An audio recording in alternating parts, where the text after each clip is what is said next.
გამარჯობა მეგობრებო, 18 აგვისტოს დაიწყო პრემიერ ლიგა 2, 21 წლამდე გუნდების ჩემპიონატი, რომელშიც პირველ მატჩში ლესტერი დაუპირისპირდა ლივერპულის 21 წლამდელთა გუნდს და სამწუხარო წააგო აკადემიამ 4-2 გასვლაზე. ზოგადად აკადემია ჩვენ ვიცით, რომ ჩვენი გულშემატკივრებისთვის და ჩვენი გუნდისთვის მნიშვნელოვანი ნაწილი არის კლუბის, იმიტომ რომ ძალიან ბევრი ფეხბურთელი ვარსკვლავი გამოსულა ჩვენი აკადემიიდან.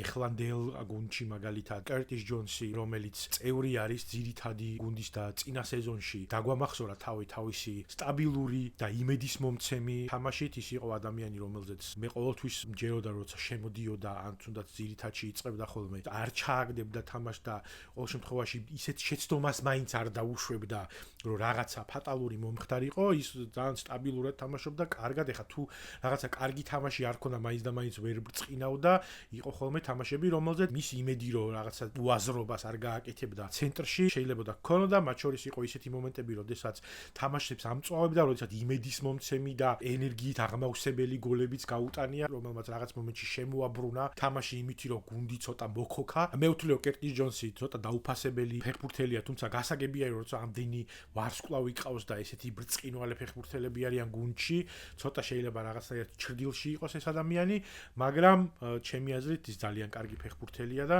როგორც აკადემიის პროდუქტი ძალიან მიხარია, რომ ის გუნდის წევრია.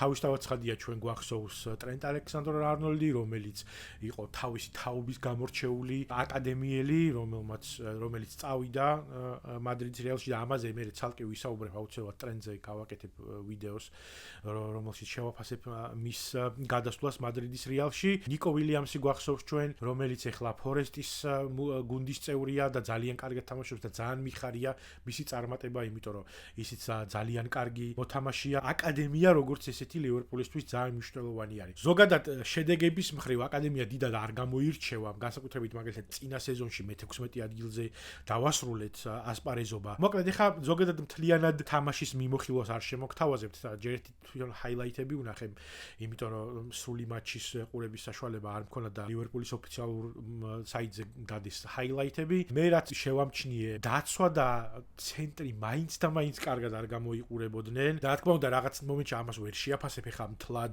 ჰაილაიტებით, იმიტომ რომ თქვათ გოლები რომლებიც გაიტანეს ნორმალური იყო. მაგალითად პირველი გოლი ჯეიდენ დენსმა გაიტანა, რომელიც გვახსოვს ჩვენ პირველ გუნდშიც აქვს მას გოლი გატანილი და კარგი ბიჭი არის, კარგი თავდასხმელია. აქაც მშვენივრად მოქმედებდა მორისონის და ლაფის გათამაშების შედეგად გავიდა. ეს ორი ბიჭიც გამორჩეული იყო. ლაფი მერე შემდეგ კუთხურიდან ჩამოწოდებული გაიტანა და გამოვარჩევდი მორისონს, ლაფის, დანს და კონედოჰერტის, რომლებიც გამოირჩეოდნენ გუნდიდან და იმედია რომ რაღაც მომენტში ვიხილავთ კიდეც ლივერპულის ძირითადი გუნდის მაისურით. ხო, აქვე ვახსენებ აუცილებლად, რომ ჩვენ ვიცით, რომ ამ სეზონიდან უკვე ოფიციალურად ითვლებიან პირველი გუნდის წევრებად ისეთი მოთამაშეები, ეს ახალგაზრდა მოთამაშეები არიან ტრეინიონი და როინ გუმოა. ჩვენ ვიცით, რომ ამ ორზე რაღაცნაირად ყველა ვამყარებთ იმედებს, იმიტომ რომ გამორჩეული ახალგაზრდები არიან. პირველი გუნდის მოთამაშეებიც ლაპარაკობენ, რომ ძალიან ნიჭიერი ბავშვები არიან და კარგად ერთვებიან ვარჯიშში და ეხა მაგალითად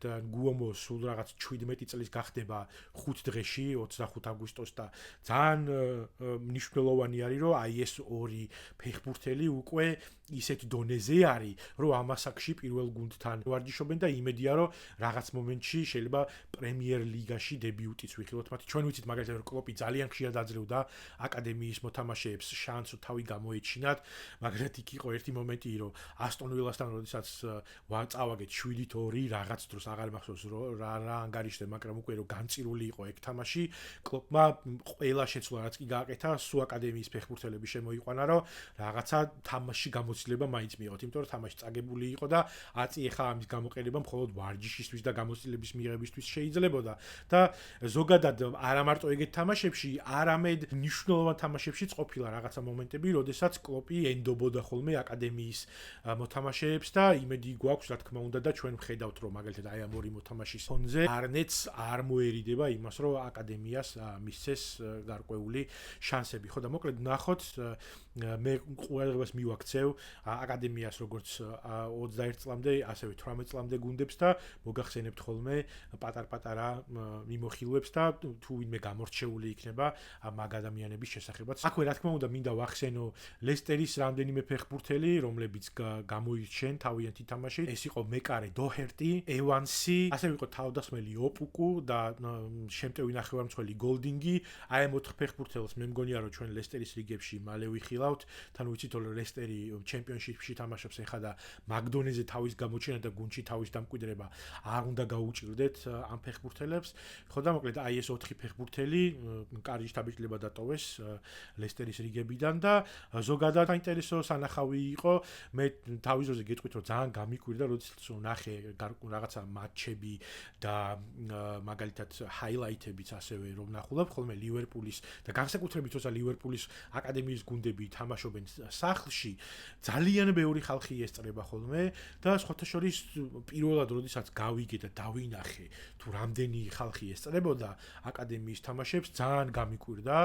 იმიტომ რომ თავისთავად ეხა ჩვენ საქართველოს ქართულ ფეხბურთში ზოგადად პირველი გუნდის მატჩებს არ ესწრებიან ხოლმე იმდენი მაყურებელი, რამდენიც აკადემიის მატჩებს ესწრებოდნენ ლივერპულში, ხო და პატარა ესეთი კულტურული შოკიც იყო ეგ, როდესაც ვნახე ხალხის რაოდენობა ტრიბუნებზე. ხო და მოკლედ ამ თემებს მომავალშიც გავაგრძელებ. დიდი მადლობა რომ იყურებდით, ვისაც გაინტერესებთ ესეთი დეტალური ამბები ლივერპულის შესახებ, ამას შევეცდები რომ სეზონის განმავლობაში რაც შეიძლება მეტად მოგიყვეთ ხოლმე რაღაცეები, ამიტომ დაალაიქეთ, დაასაბსკრაიბეთ და დიდი მადლობა. You never walk alone.